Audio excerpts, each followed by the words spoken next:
Welcome, everyone. My name is Corinne, and I will be your moderator this evening.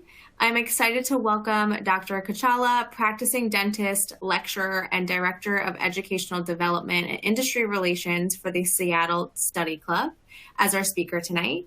He will be doing a deep dive into how he uses his Medit intraoral scanner and patient engagement apps to boost the case acceptance rate in his practice. Before we get started, I would like to take a moment to go over some housekeeping. If you have a question, please type it in the box labeled "Have a Question" on the left side of your screen, and we will answer them live at the end. This webinar is sponsored by Medit and SprintRay. Henry Schein is not offering CE credit for viewing or attending this presentation live or on demand. And additionally, John Thompson, technology advisor with Henry Schein, will join us after the presentation to talk about next steps if you are considering a Medit intraoral scanner or SprintRay 3D printer, and we will open up an additional Q&A session. Dr. Kachalia, welcome, and thank you for being with us tonight. I'll pass it on over to you. Thank you so much for the warm introduction. It's so nice to be here with everyone virtually tonight to really discuss what are we doing with different technology pieces that we have. So I'm a huge believer in that we don't simply buy technology just because it lights up, makes a noise. It might be a nice marketing component in your practice, but what is it really doing at the end of the day to improve your business and improve the care to your patients, right? So that's really what we need to look at. And tonight's presentation is going to be talking about how I'm using technologies such as scanning and printing and getting patients to ultimately say yes. We spend a lot of time always talking about how we get new patients in the door, but sometimes we don't focus so much about how do we retain them. So the journey doesn't end once they walk in the door, rather that's just the beginning. And the next stage is to say, now that they're here, how do I keep them in my practice for the long run? And that's where the greatest ROIs can be generated. But equally important, if not more important, it allows me to track their care and their outcomes over a significant period of time. So that's really what I hope to discuss with you tonight as we go through taking scanning and then leveraging it one step forward. To give you just a little perspective, I started scanning in my own practice around 2013, 2014, late 2013 is when we started. And I had worked with numerous scanners at the University of Pacific since 2008. So from 2008 to 2013, we saw some improvements occur. But in the last 9 to 10 years since that point, tremendous improvements have occurred where really we're doing much more scanners than we've ever imagined. In the past, I was really looking at a scanner replacing an impression material. And today, that's only one function of the Swiss Army knife of scanners. There's much more that we can do. Now, there'll be three key objectives that we focus on. The first will really be to look at how do we boost case acceptance. I work in a solo private practice. It's my wife and I, but it's really kind of 1 to 1.25 doctor days, that we kind of focus on for each of us. Really, looking at 5 to 7 doctor days per week between us. I have lots of other general practices around my practice. I'm in the San Francisco Bay Area where I'm competing, right? And I'm competing for a patient's attention. So what am I doing to help get that patient's attention so they come to us? So one, how are we using scanning technology and printing to really increase our acceptance rate, but also streamline procedures? I think coming out of COVID, a lot of us looked at our practices in depth and said, what can I do a bit differently? Because the reality was, historically, we're only producing when we're in the chair. But if we change the way we look at certain technologies, that might not be true going forward. And I don't mean bringing a lot of robots into your practice, but leveraging digital technologies that you're actually letting that technology somewhat produce when you're not there. Now, how do we do that in conjunction with some of the platform pieces? Well, one is the hard asset technology, but then using apps that have been generated to take that data, that robust data you have in your scanner, and then do something with it. And then ultimately, now that we have a 2D view on a screen, how do we create something real? How do we create something that can actually go into the patient's mouth? That's either provisionals and/or a smile mock-up and/or maybe even a final restoration ultimately. And that's where the printing piece comes into play and really unlocking all that digital data and making it something tangible in your hands, how printing has changed our practice. Now, we're only together for about an hour or so today. But I encourage you, if you have questions after the fact, I do a pretty good job answering these questions through social media. Instagram is the platform I tend to use the most. So if you feel like a question didn't get answered tonight, or maybe 3 months down the road you have a question about something, feel free to shoot that to me. I'll generally get back to you within a day or two. And my Instagram handle is @TechDDS, and you're welcome to reach out on that platform. So before we deep dive into how I'm using scanning and printing in my practice, let's think a little bit bigger picture. Let's step back just a bit.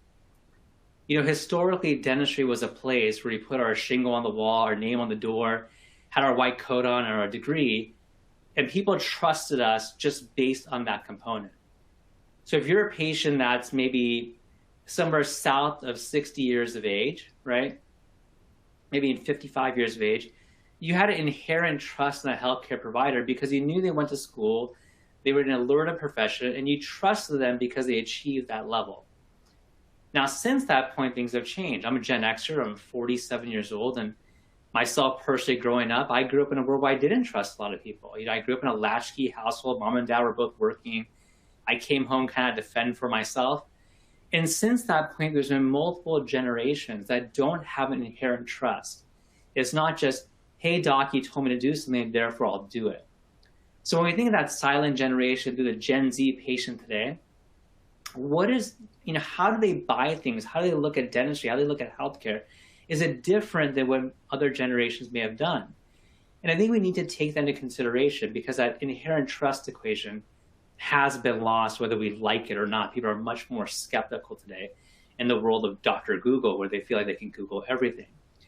Now, we take that component and apply it to different technology companies that are out there.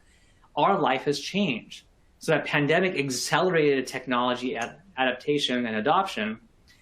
But furthermore, we become much more accustomed to being able to get instant gratification, right? So whether it's jumping on a Peloton ride and kind of having my virtual personal trainer, or watching a movie on Netflix, or getting groceries, or even paying with something virtually, all these things have changed where it's that instant piece that's there.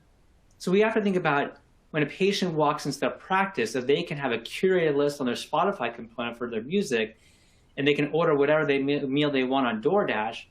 Has dentistry evolved? They walk into our practice thinking, yes, the dental practice itself has evolved, and they are feeling a difference. So there's cues I think we can take from all these companies and apply it to a healthcare profession.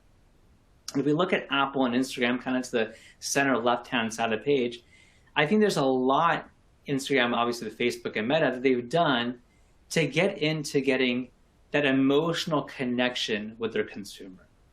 So let's look at an Apple store. Now, I'm a little biased. I kind of grew up in the Bay Area. I remember when Apple was kind of one building and not a huge company that it is today. And I look at companies like these tech companies and say, am I really competing with the person down the street for dentistry? Or am I competing with the next iPhone that's going to be released next week? And Apple may release an iPhone at, let's say, $1,400, and consumers will flock to it even in a recession. Yet when I, in my practice, ask someone to pay a copay on their indirect restorative procedure, they may balk at it and feel like, well, healthcare should be free and healthcare should be included. And they shouldn't really there's not necessarily a value that they feel to it. But if we take clues from Apple, there's a lot to be learned. So if you look at this two-story Apple building, and you look around, is there anyone that's really kind of bored and disconnected? If we look closely at each area, there's people engaged everywhere. Every single piece of this image has some engagement going on, whether it's the learning section on the upper right side or the Apple employees helping someone with a device. There is constant engagement. And Apple doesn't say, don't touch this, don't look at this. It's an immersive experience that they're creating. And the irony is there's not a single cash register in the store, right? There's not a place you're going to line up for to pay for that device. You just paid a premium for it. So there's this ecosystem that they've generated, and I think a lot of ecosystem is based on a visual process and tactile sensation, right? Touch what you're going to buy and be able to look at the things that are there and immerse yourself. And I think about when Apple does a release, they don't talk about the sound quality of a phone. They give you an immersive experience of what you can film with it today, the photos you can take with it, the connections you can have, and things like FaceTime with multiple people. So I think there's a place that we as dentists and as healthcare providers can take cues from Apple and say, how can we look at that for our practice? Because again, going back to that Gen Z or millennials and Gen Xers and getting all the way back up to the baby boomers, and then our newest generation, those born after 2008, there's something that connects all of these. And it wouldn't be unusual if everyone in this family has some kind of an Apple device in front of them, right? They'd be looking at a screen, being immersed in a visual experience is what would most likely occur. So now if you think of dentistry, what is the visual experience that we're giving patients? They need to see things to believe things. Are we doing that? Or are we simply handing them a dentist treatment plan and saying, here's the next stage of your treatment? So I'm a big believer in taking various technologies, scanning being one of them, but taking various technologies that are available to us today and creating an immersive experience for the patient, creating an educational experience for the patient that extends beyond your office. So any of these scanners that you see on the screen, candidly, they all work. They all produce a very robust data set. They all produce a visual experience. The question is which one fits appropriately into your life, into your practice. Is this a second scanner potentially? Maybe you already have one, and now you want to add another one, and you want to add one at a price point that makes sense for you without giving up accuracy. And that's really the journey that I hope to share today, is that there may not be one scanner, there might not be one individual manufacturer of a scanner for everybody, but there is absolutely a scanner for everybody. And you have to find the options that make most sense for you and your practice. So when I look at scanning today, I think of this evolving world, right? Moving beyond simply replacing impression material. That the ecosystem today is one of really, it's not only the data that comes in, but taking that data and unleashing the software that's behind it, right? Making that software have an ability to actually take that data, do something with it, so the patient understands their treatment plan, the patient understands what orthodontic treatment might look like, the patient understands what a smile design might look like, or the patient may simply understand that they've had a major change over 2 different periods of time. And those are all things that we can do with scanning today. Now, why are we able to do that? So let's take some perspective here. This is a video that was created by Cadent, which is really the manufacturer of iTero, before Align bought it. So both Cadent iTero and 3M's Lava COS scanner back in 2008 were the first kind of pure play impressioning systems only. Prior to that, we really had CEREC technology, which has had a tremendous evolution over time. But CEREC wasn't all-in-one. It was scanning through fabrication and restoration. And you as a clinician had to spend, let's say, $100,000+ to be able to have the entire ecosystem. But you may have found only scanning made sense in your practice. And at that time, 3M and Cadence iTero were the 2 that came to market. So I'll play this little video for you. It's going to run get the camera ready to take the about a minute. I'll talk over a little bit of the dialogue that he has. But essentially, as the camera pans out here in just a moment, you see the scanning tip that's gone into place, right? He's holding that scanner in his hands. Talking to us, telling me where to go so I can navigate through the mouth. And the scanner itself is going to navigate. It's going to dictate where the practitioner should go to image. The video is played for about 20 to 25 seconds at this point, and thus far, one image of one occlusal surface. The first 2 pictures are the most important. They create a topographical of what we're doing. So now he's going to place that camera back in place and then start to get the proximal surfaces of the adjacent teeth. And as this video plays, a series of images we captured, let's say 25 to 30 per quadrant or so, to generate a 3D model. Create our contacts, interproximal now, contacts. When we look at that, there's been a tremendous evolution piece since then. We tested the iTero scan in the University Pacific back in 2008, and it had tremendously great results. We had phenomenal accuracy that was with it. The only downside was size and time. The wand was relatively big, and it took quite a bit of time to scan in the early days. But we asked our patients, you just had a scan taken with the Cadent iTero scanner.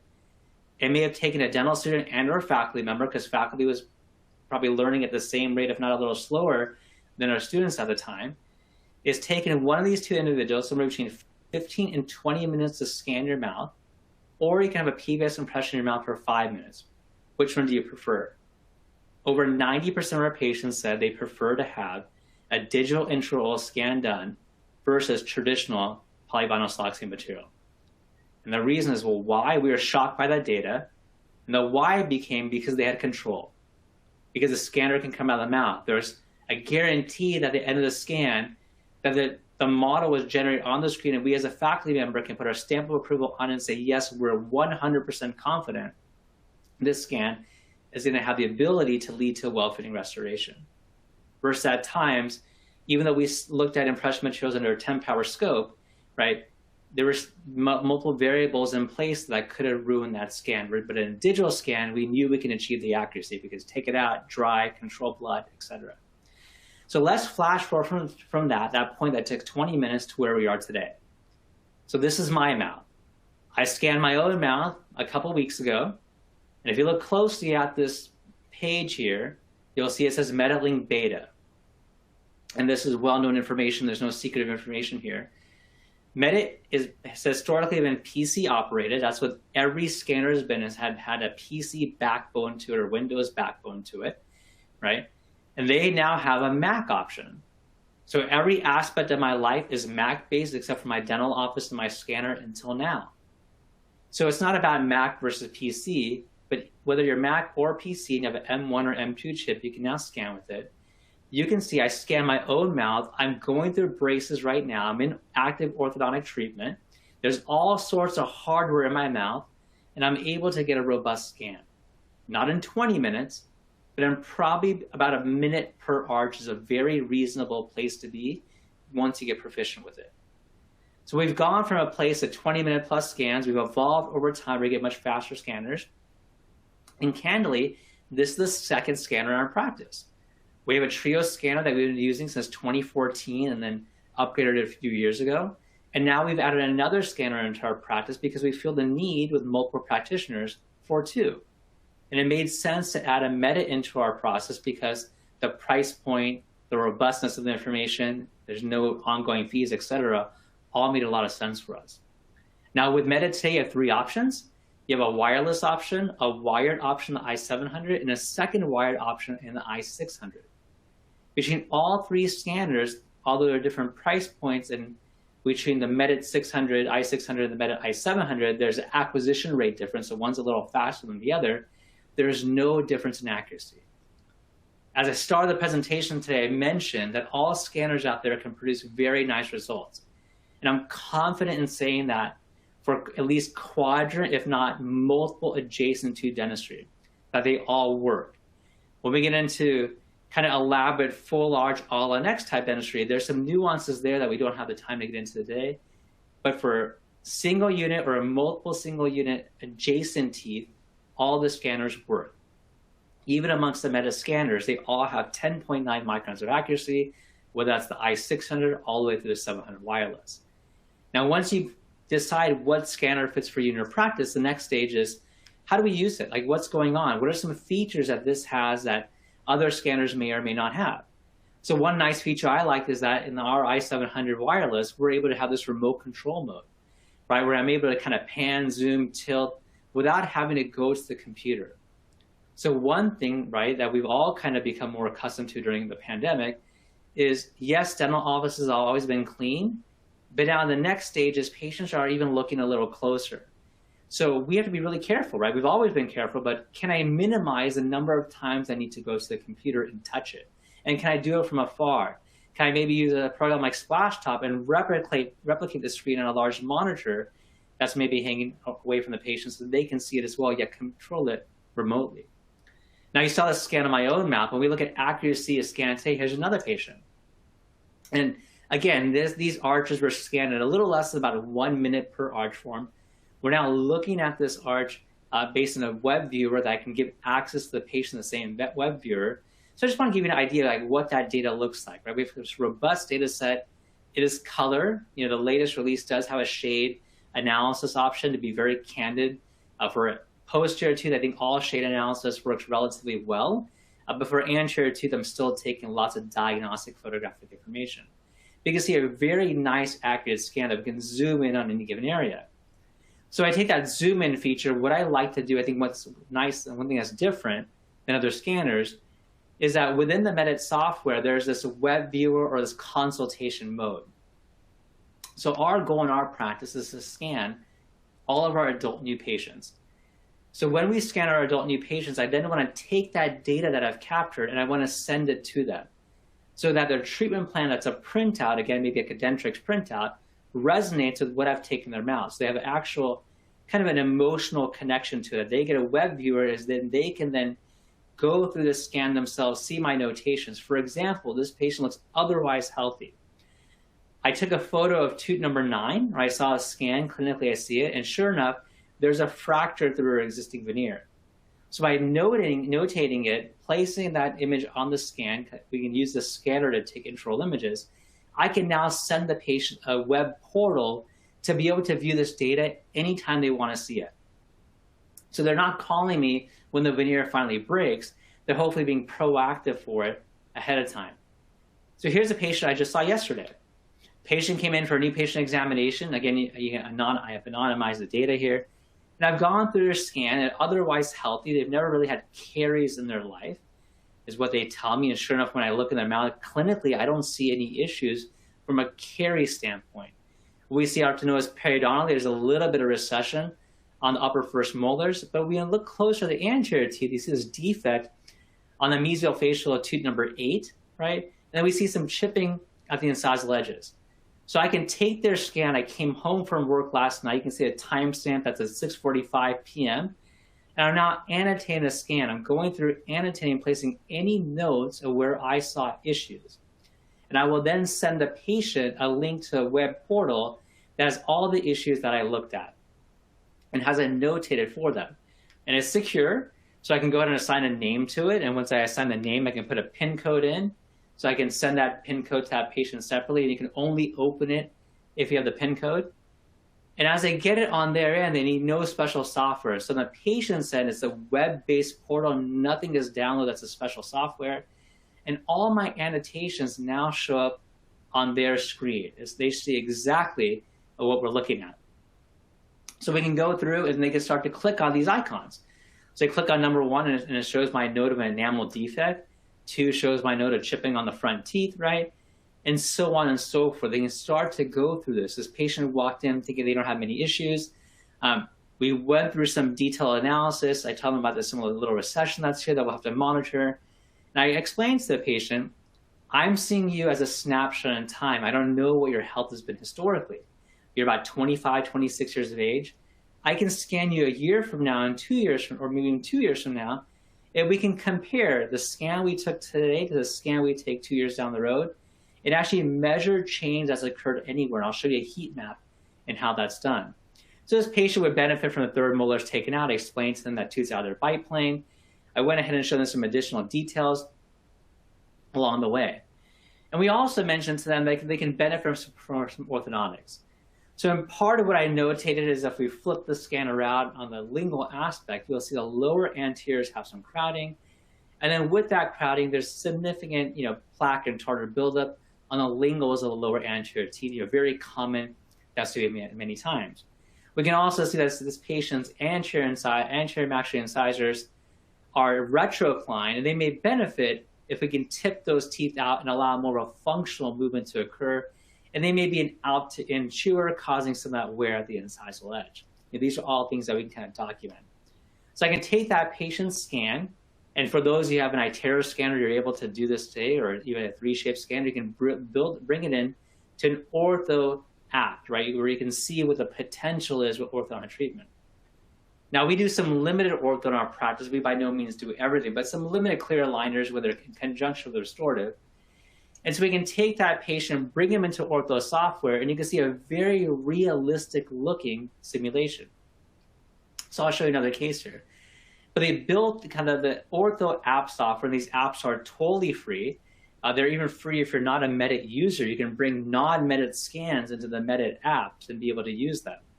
You can do an auto segmentation of the patient's dentition, obviously some lifelike tissue, and it'll do either an auto arrangement or you can do a custom arrangement.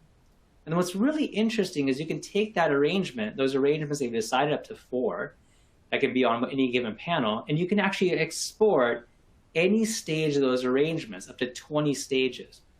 And we can see kind of where that technology kind of goes to long term. But we bring the patient's case in, we can orient it, kind of get the occlusal plane with the 4 markings.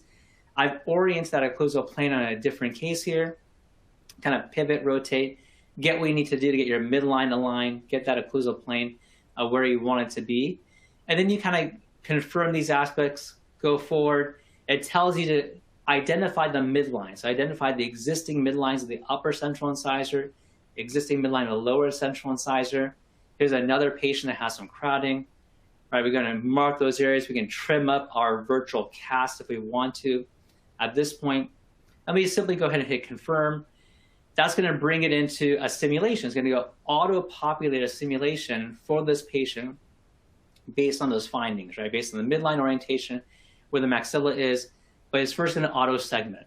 So it's going to ask you, it auto-segments the teeth. Do you agree with this? Right? Do you agree with the auto-segmentation?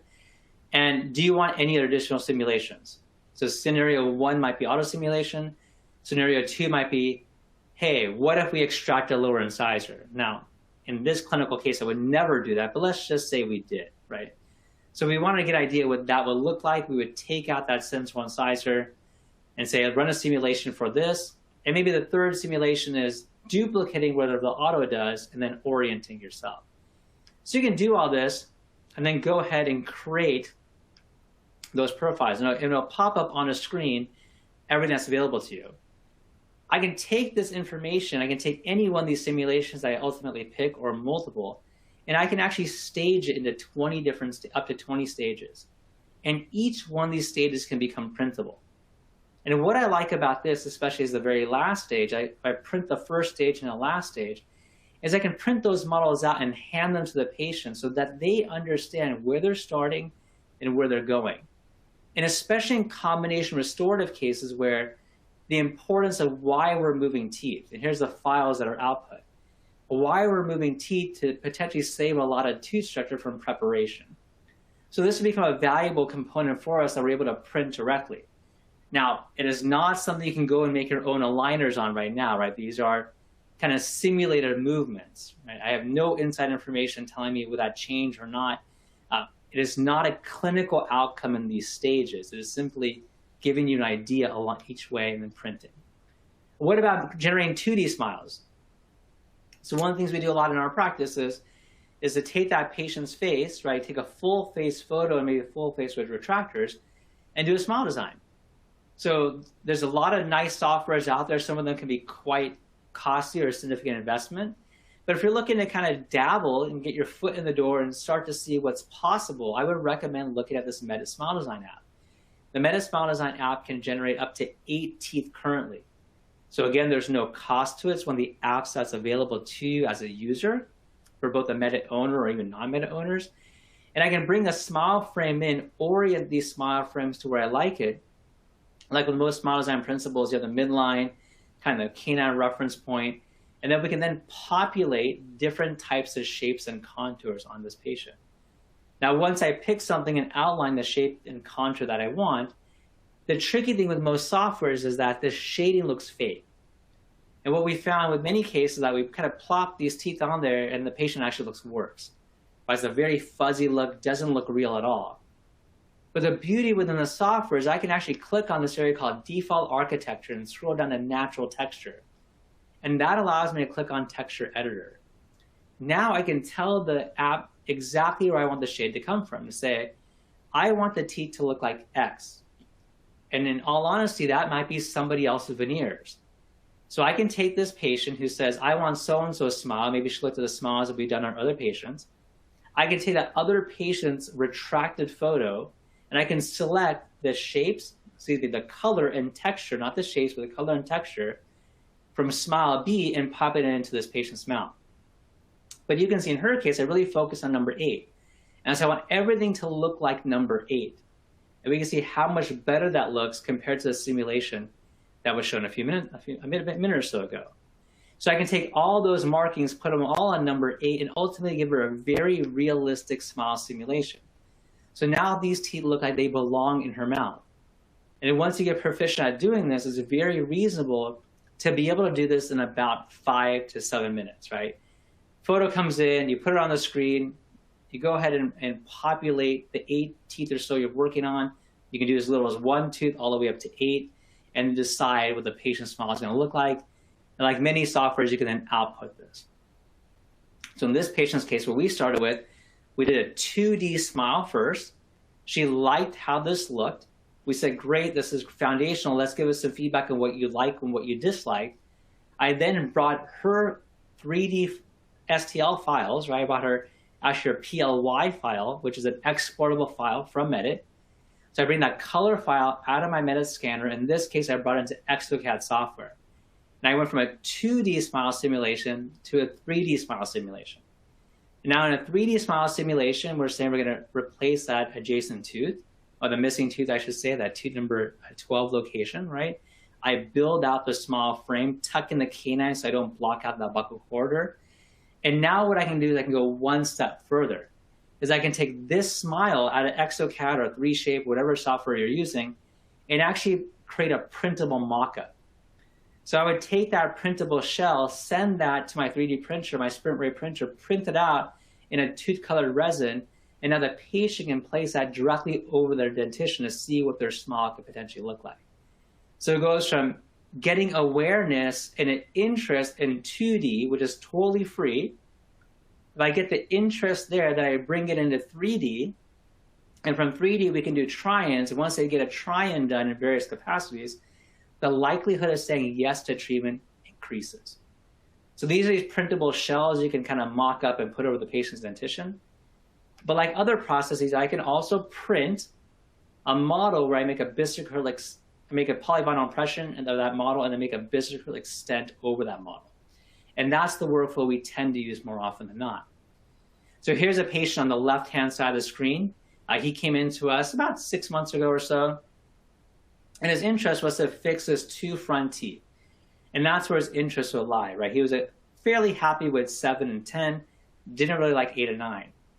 Ultimately, we took him from those 2 front teeth to doing 4 restorations that you see on the right-hand side of the screen. So 7 through 10 were ultimately completed, but the conversation started with 8 and 9. So what do? We have our scanner. We scanned his mouth to get our 3D generation files. We took his photos, brought him into 2D analysis. I explained to him I think he's probably going to look better with 4 than he is with 2, although 2 is possible. Did a diagnostic mock-up with 2 and a diagnostic mock-up with 4. Again, you can do that in 3Shape or an exocad. Or you may decide you don't want to do the mock-ups yourself. In that case, you take your photography plus your 3D scans and you send them to a laboratory that may help you. So a laboratory like an Evident or maybe your local laboratory or SprintRay has a cloud design service where you can upload scans, upload photos, and they would do a digital diagnostic walkthrough for you and use that files back in your inbox within 24 to 72 hours. So we get the file back if we're not doing it ourselves. I go ahead and I tried 2 teeth in and didn't like how that looked. And I had a separate mock-up. So when I put 2 in, he didn't love it. But the beauty with digital is because I may be doing some of this on my own or in conjunction with my partner laboratories, I'm printing everything locally. So I can take my 2D photos, blend them with my 3D scan, generate a digital diagnostic waxer for 2 teeth, 4 teeth, maybe 6 teeth or 8 teeth. And now I can print models out for each proposed smile design. And it may be starting with 1 smile design and subtracting teeth from there. So we have 2 to 3 choices available. Maybe option number 1 has longer teeth and option number 2 has shorter teeth or more rounded or square. I print that out locally. And my printing cost per model is somewhere around $2. I go ahead and I make a polyvinyl index off of that and I load it with a bisacrylic and I show the patient in their mouth what's possible. So this is just bisacrylic overlay you see on the right-hand side. He sees that, he likes it. He says, overall, I really like this shape, right? I may want the incisal edge, patient says these little areas to be opened up a bit more. And then 2 middle teeth a little bit longer. And that's exactly what we did, right? We opened up the incisal embrasures, went ahead and did 4 units, 7 through 10. And the way we generated this was by starting the dialogue in 2D, going to 3D with a try-in, ultimately getting to yes to say why we don't want to do 2 and why 4 may be better for you. Did some whitening along the way and deliver the patient a very nice result that I think both he and we as a team can be proud of. Now, it's not all about glorious smiles, right? What about everyday dentistry? Well, the everyday dentistry piece is very much integrated into scanning technology today and printing if we combine those two pieces.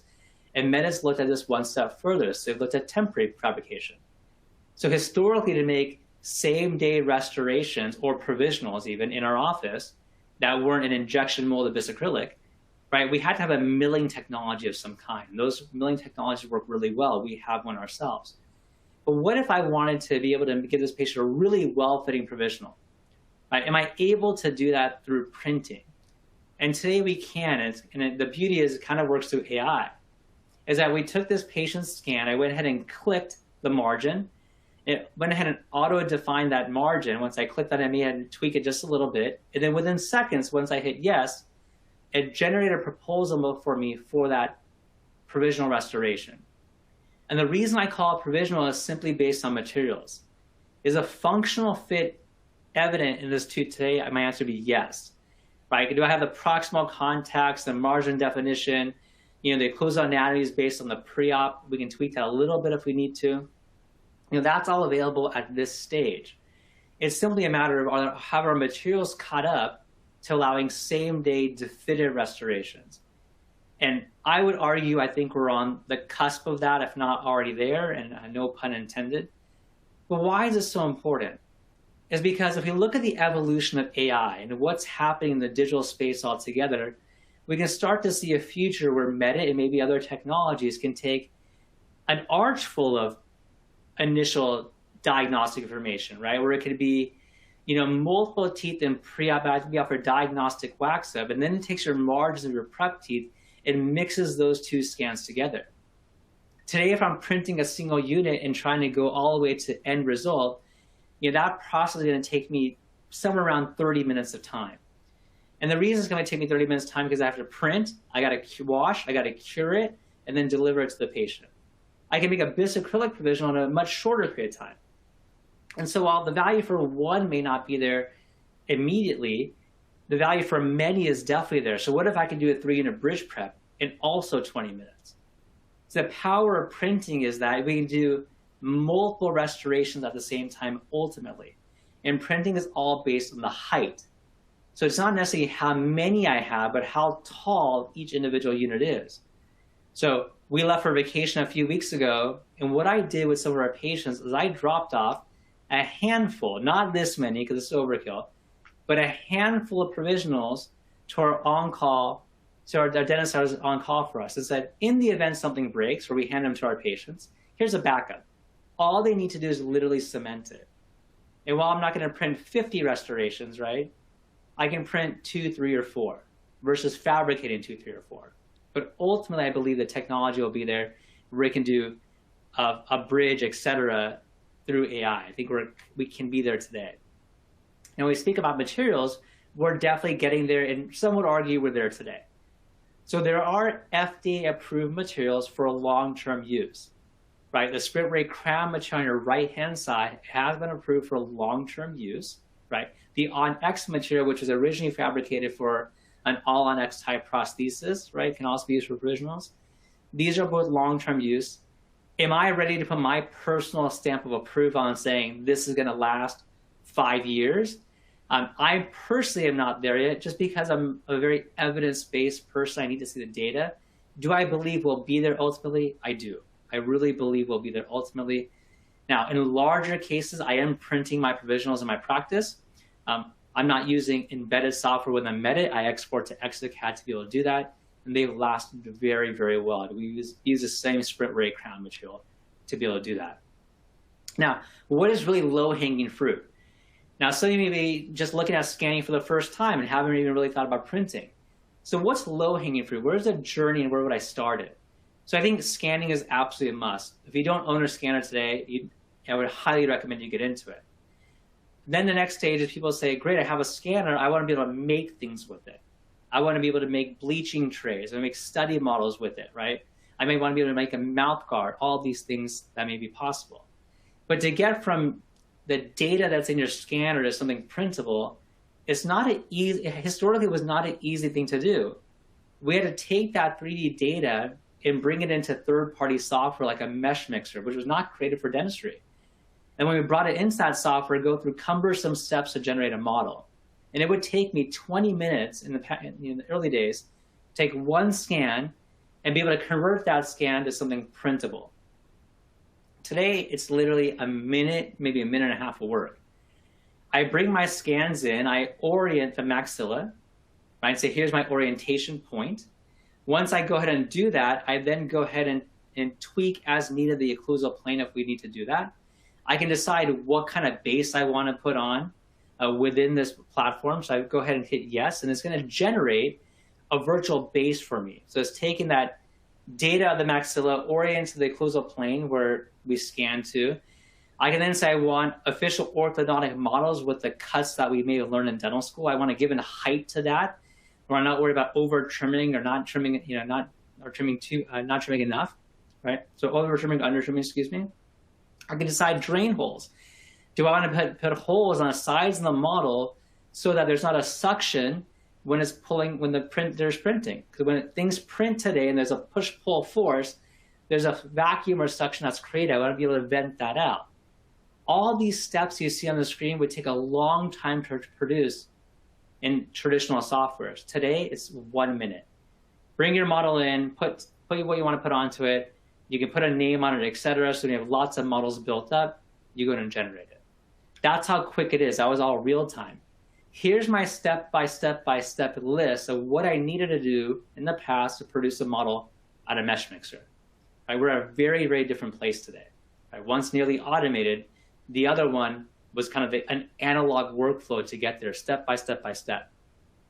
Now, so low-hanging fruit to me is making scanning, getting digital data, sending it to your patients so they understand what's happening in their mouth, obviously crown and bridge, and then going ahead and producing models. The next stage is comparison scans. Why did we get a second scanner in our practice? It's because there's more use.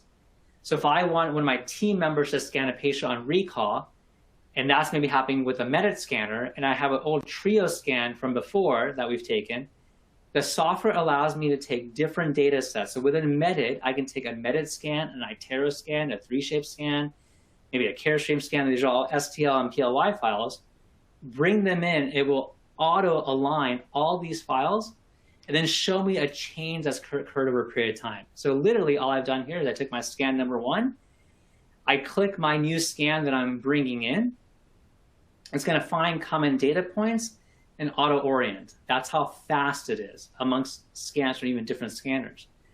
I can then take that data. Obviously, I can look at it any way I want to, right? But I can take a step forward and put a heat map onto it. So we can now generate a heat map, and the heat map tells me where's the change occurred.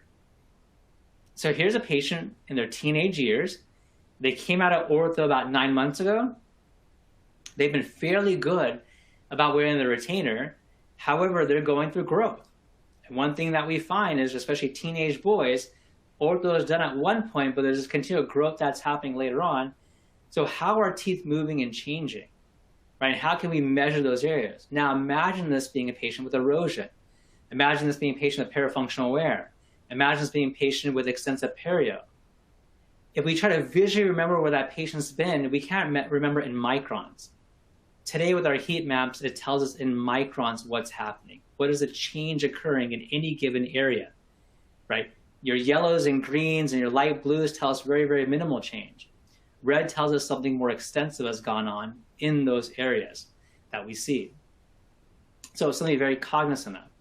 So let's say it's an adult patient that came in and they have, you believe they're in parafunction, right? They're grinding their teeth, and there's all sorts of arguments whether they are or they're not. But let's say the belief is that there's some parafunction that's going on. There's actually some dysfunctional components that's happening. Today, what we can do is once we scan that patient, we go ahead and it's oriented within our software. The Medit knows what the maxilla and mandible is based on your prescription. We can take that, bring it into play, say we want a max ray splint, hit auto generation, auto creation, hit confirm, and within literally about a minute's time, you'll see this again happen in real time. I hit confirm.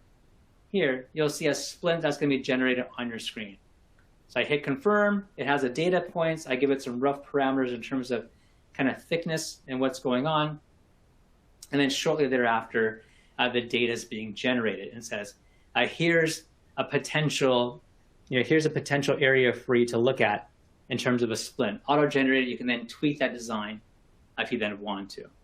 So this is today. This is not kind of science fiction, something coming in the future. This is very much evident today. But kind of continue to move beyond cosmetics, right? And final few slides before I answer questions. Let's take another scenario of a real-life patient that's beyond just traditional cosmetics and how we're leveraging scanning, design, and printing and bringing it all together to get predictable outcomes for the patient. So this patient walks in. They actually happen to be a malpractice attorney. Lucky me. She's been a great patient in our practice for many, many years. So now has fractured tooth number 8. So tooth number 8 is fractured. It's a vertical fracture. There's no way to save this tooth. And the plan is going to be extraction and hopefully immediate implant and immediate provisionalization. That's the plan that we're hoping for, right? So assuming that's the case, we'll move on. Now, I don't have time. The patient walks in today, and tomorrow we're going to treat this patient with our specialist who's next door. How are we going to deal with this? Don't have time to send it to my laboratory and have them work it up. I might be able to work with a design service, or I can do it myself. So what I did in this case, I scanned this patient, and what we're going to do is make 2 prostheses. One's going to be a backup Maryland bridge in the event that we cannot place and load. Right? Maybe we can place, but we can't load, or maybe neither can occur. So it's going to be a backup Maryland bridge that I can put in place. And option number 2 is going to be a provisional where I can pick up the cylinder once the implant's placed and reline. Right, that's going to be option number 2. So here's what we did. We did a virtual extraction of tooth number 8. We collapsed the soft tissue profile. We took number 9 in the exocad software and mirrored it and placed it over in the tooth number 8 position. And then I made 2 wings that kind of came out to the palatal aspect of 7 and 9. So here's what my design platform looks like. You can see the notches on the lower left-hand side where the opposing occlusion comes into place, kind of erased as needed from that. And then I printed locally. So I took that Pontic with 2 Maryland wings, right? I printed it locally on our Sprint Ray 55 printer. We have 2 printers. We have a 95, that's our workhorse for model work. And a 55, that's our workhorse for things like provisionals, right? Things like provisionals, Maryland bridges, things where I might want a little bit more accuracy. The 55 can do everything the 95 can do. It's just a smaller bed, and it is higher tolerance, right? We happen to have 2. And we've kind of grow, as the practice has grown and changed, as we could become more comfortable with technology, we've added that second one. So here's what it looks like. On that first day, we were not able to load. So we were not able to load immediately. So in that case, what we had to do is to go ahead and place a Maryland bridge. We kind of put it in place, and that's what you see. And then we brought the patient back later on once the implants had been placed and we believe it's been integrated now. And we went ahead and then seeded that option to then pick up the cylinder. So what I'm doing here now is there's 2 little stop points I put on the adjacent teeth. So I have a vertical stop that's present. I hollowed out the middle of tooth number 9. And now I'm going to go ahead and adhere that peak type cylinder or metal cylinder, depending on what you're going to use, right, to my printed provisional. And the beauty of this is I can have multiple backups. There's not multiple charges. It could be next day dentistry, maybe even same day dentistry when you have your your work plan laid out. That's the beauty that we have in digital that we did not have before. We talk a lot about smile design. I think that's a great place to be. But ultimately, it's that patient that hits the floor and loses a tooth and what can be done to really build confidence in your patient base and your team with your team of specialists you work with as well, so we can deliver better care. I'm a big believer in, and I love this quote by Elon Musk, where Musk says, you shouldn't just do things differently just because they're different. They need to be better. And I wholeheartedly believe that scanning is much, much better than we've ever been. Mix that with design and printing, and we're really unleashing possibilities that I think we couldn't have imagined 10 years ago, maybe even 5 years ago. We're at a very, very different place in our practice today. And we have about 10 or so minutes left, and I want to take this time to kind of answer any questions that anyone may have. So let me just kind of flip over the screen here to be able to do that. Great. Thank you so much, Doctor. This was wonderful. I just highlighted on the screen that you have a question box. So if you have a question, please type it in there. But we do have a few to get started, if that's okay. Absolutely. Fire away. All right. Yeah. Awesome. And I think you might still be sharing your screen, so just let you know as well. Okay, let me go ahead and I'll try to stop it. Let me see if it stops here on my end. There we go. Should Perfect. be okay now? Yeah. Great. Yep, everything's great. All right. So our first question asks, how steep is the learning curve today with the technologies that you spoke about? So I think it's a critical question, because when we bring any piece of technology into practice, the kiss of death is if it's really, really hard to use. Then we buy it, it goes into a cabinet or a closet, and then it doesn't come back out. So the beauty with digital technology today, especially with scanning, and printing is a little bit different, although it's become much easier, but especially with scanning, the learning curve is very, very low. In my recommendation, I'm 47 years old, right? I kind of grew up with tech, but I'm also cognizant of the fact that my team members who are significantly younger than me grew up with technology their entire life. It is second nature to them. So my advice to doctors is, one, get out of the way. Is let your team kind of run with technology, get them to be part of it, obviously embrace the usage of it. The learning curve is low, kind of learn together, and I would say it's worthwhile. Our philosophy in our practice is we take off, we knock off early on a Friday for maybe 3 or 4 hours, depending on what the technology is, and we have a learning experience together. And when we do that, the usage of any technology in our practice kind of exponentially increases. So I'd say for me, the learning curve is quite low. If you've grown up playing video games, it's a piece of cake for those individuals. But even if you haven't, it just makes sense. It's much more intuitive compared to the old days. Awesome, thank you. Our next question asks, so you are running the Medit software on a Mac. Can you share the specs? Sure, so the official specs, so it's beta today. My understanding is sometime in September to maybe early October, it'll be released. I personally have a MacBook Pro Max. So the Pro Max with an M1 chip, it was about October time, I think October so time frame that it came out. But today, as long as you have the newest MacBook Airs with an M2 chip, have 24 megabytes of RAM you can get. The RAM is the most important. So 24 gigabytes, excuse me. If you can get 24 gigs of RAM or higher, and the new MacBook Air with an M2 does that, you should be just fine. I have 32 on my system. My understanding is 24 and above with an M2 chip will work just fine. All right, thank you. Our next question asks, what are your thoughts on integrating consumer-based printers that people are buying off of Amazon and making those work in dentistry versus printers that were actually made for dentistry? Great. So good question. Look, I like anybody else, I think when we look at technology, everyone is trying to say, it's an investment I need to make. Does the cost make sense for me? And is there maybe a less costly alternative that's going to output what I want? And I've gone through the same kind of examination protocol. You know, I got into printing about 3.5 years ago is where I started to dip my toe in the water. And from 3.5 years ago to today, the world has changed a great deal. So if you're a tinkerer, if you're someone who loves technology and you're willing to learn a lot on your own and not have your hand held in any way, can you take a consumer-based printer that's on many of these sites and make it work in dental? Yes, it is doable.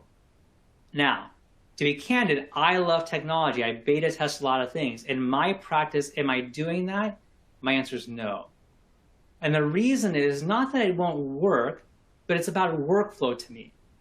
Is the reason I chose to go down the sprint rate kind of philosophy, or not a philosophy, but integration of technology in our practice, is because it was a company that was dedicated to producing dental products with the right FDA approvals and things that I needed to be able to use in my patient's mouth, but more importantly, it's seamless. So just a quick brief. So when I started printing, we had a printer, we print stuff out, now we had to clean it. There was no technology at that time that I knew about available to clean things, nor did we know at time. So I put that print in a bucket of alcohol, and I would shake that bucket of alcohol myself and probably spill some on myself. And it smelled.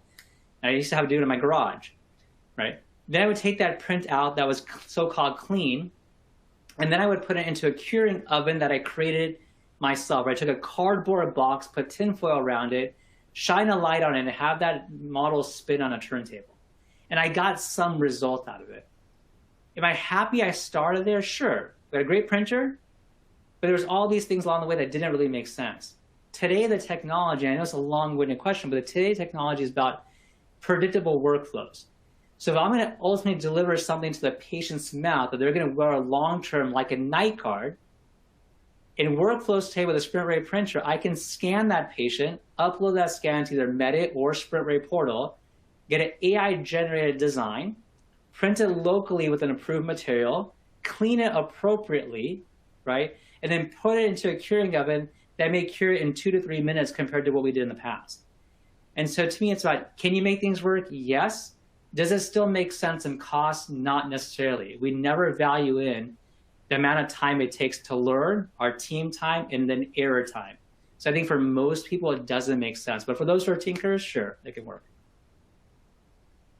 Great, thank you. And then I think our last question of the evening asks, how much counter space is needed for the 3D printer setup? So counter space-wise, what I would recommend is, in some ways, the height is most important, and then the space from the back wall.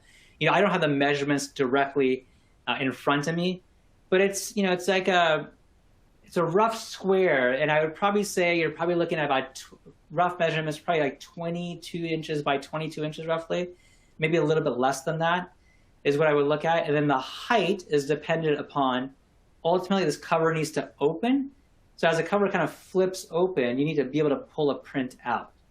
So I would say if you have more free height up top, it's helpful, or if you can put it on a nice stable card. You want nothing wobbly, but a nice stable card can work, so you can kind of roll it to an area where you may have more cabinet space above. There's enough room that's above it. But unfortunately, I don't have the measurements off the top here. I'm sure you can go to Henry Schein's website and or sprintray.com and find that. Awesome. But thankfully, it's well, not thank you. Not a lot. Well, thank you so much, Doctor. That does wrap up our Q&A session this evening. And thank you just so much for your time and your expertise this evening. This was incredible. Thank you. Everyone have a great evening, and reach out if you need anything. Thanks so much. All right. Thanks again. Have a great night. Now we're going to pass it on over to John Thompson, Technology Advisor with Henry Schein.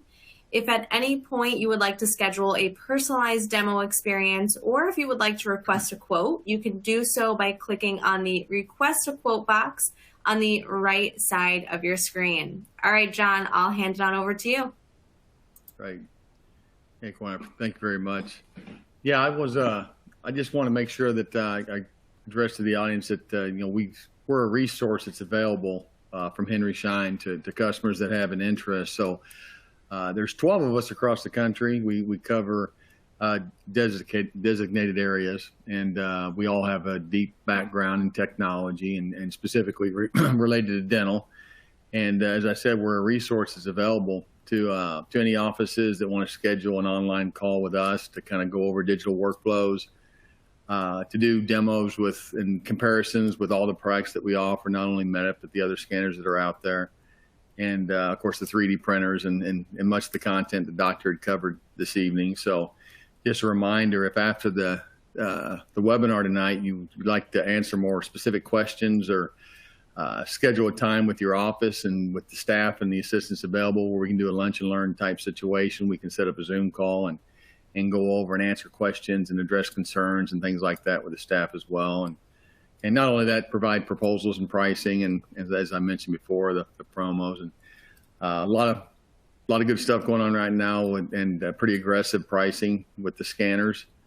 Medit is a great solution. One thing we really love about the Medit product, it was kind of disruptive, right? So when it came into the market at sub $20,000 for the first time, it kind of forced the industry to take a look, and really pricing is kind of fallen in line with that too. And we've seen some dramatic price decreases. And to give you an idea, the 3D printer bundles are around $15,000, like the SprintRay that Doctor had mentioned, and the scanners themselves are $20,000 and less, typically, most commonly too. So But I'm available to answer any questions tonight too, if anybody had any additional questions after, or you know, as Corinne mentioned, we're a resource that you can click on the link and schedule a demo with one of us to work with the office. Awesome. Thanks so much, John. We actually did have a question come in. Not sure if you know this, but are there any specific computer requirements for Medit? Yeah, all the manufacturers, whether it be 3Shape, Medit, you know, there's 8 or 9 vendors out there. They all have very specific recommendations and technical specifications for their products. I will say that Medit is on the higher end of those specifications, and as you can see from tonight's presentation, it's because of the robust patient excitement apps or those additional applications that are available. You know, the design software and then the ortho simulator and those things, but most importantly, the scanners themselves, right? So these cameras take in excess of 2,500 images a second and render those real time in 3D. So we're typically talking about laptops that range anywhere from $2,000 to $3,500 typically to run the software. But it is manufacturer specific, and they can all be found. And that's something we can provide you too specifically during those demos if you decide to do one. Great, thank you. I don't think there's any other questions, but I did highlight the, request a quote button. That's the same button you would use to schedule a demo, or really just if you have any questions for an FTA like John mentioned. So I did highlight that on the screen, but thanks, John, for your insights. You bet. Thanks, Warren. Of course. All right. Well, thank you everyone for attending tonight. We did record tonight's webinar, and we'll email the recording out sometime in the next week.